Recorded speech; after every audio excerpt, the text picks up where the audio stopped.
మనం పుట్టిన దగ్గర నుండి ఏ నక్షత్రంలో పుట్టారు? ఏ గ్రహ సంచారంలో పుట్టారు? పుట్టేటప్పుడు గురువున్నాడా? బుధుడున్నాడా? శుక్రుడున్నాడా? ఈ సే ఏ వయసులో ఏ దశ వస్తుంది? శని దశ వస్తుందా? శుక్రదశ వస్తుందా?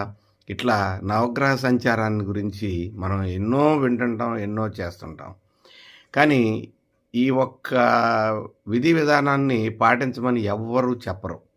నేను మీకు జీవితంలో కొన్ని ఒడిదుడుకులు ప్రతి వాళ్ళకి వస్తాయి. డబ్బు బాగా సంపాదిస్తాడు.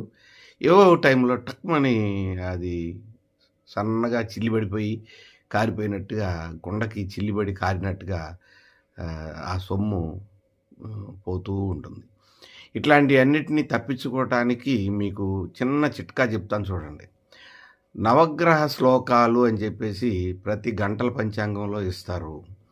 ఇది నవగ్రహ శ్లోకాలు ఒక్కొక్క శ్లోకం 108 సార్లు లెక్కన రోజు జపించినట్లయితే మీకు త్వరగా జపించగలుగుతారు. మీకు టైం ఎక్కువ తీసుకోదు. ఆ విధంగా నవగ్రహాల యొక్క శ్లోకాలు రోజు 108 సార్లు జపం చేయండి. 40 రోజులు చేయండి. మీ సమస్యల నుంచి బయటపడతారు.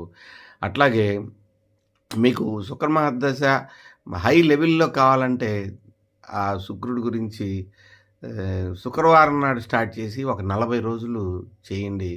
శుక్రుడు మీకు అన్ని విధాలా మీకు మంచి చేస్తాడు. హై లెవెల్‌లో ఉంటారు మీరు. ఏ గ్రహం యొక్క పీడ లేకుండా ఉండాలి అంటే మనం తప్పకుండా జపం చేయాల్సింది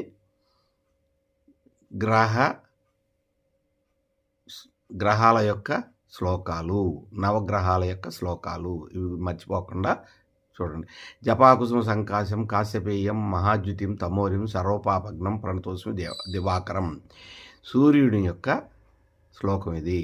అట్లాగే దదీశంక తుషారావం క్షీరోదార్ణవ సముద్భవం నమామి శశినం సోమం శంభోర్ముకుటభూషణం ఇది చంద్రుని యొక్క శ్లోకం. ధరణీ గర్భ సంభూతం విద్యుత్కాంతి సమప్రభం కుమారం శక్తిహస్తం తమ్ మంగళం ప్రణమామ్యహం ఇది కుజుని యొక్క శ్లోకం. ప్రియాంకలిక శ్యామ రూపేణ ప్రతిమం బుధం సౌమ్యం సౌమ్య గుణోపేతం తమ్ బుధం ప్రణమామ్యహం ఇది బుధుడి యొక్క శ్లోకం. హిమకుంద మృణాలాభం దైత్యానాం పరం గురుం సహశాస ప్రవక్తారం భార్గవం ప్రణమామ్యహం ఇది శుక్రుని యొక్క శ్లోకం. నీలాంజన సమాభాసం రవిపుత్రం యమాగ్రజం ఛాయా మార్తాండ సంభూతం తం నమామి శనేశ్వరం ఇది శని యొక్క శ్లోకం.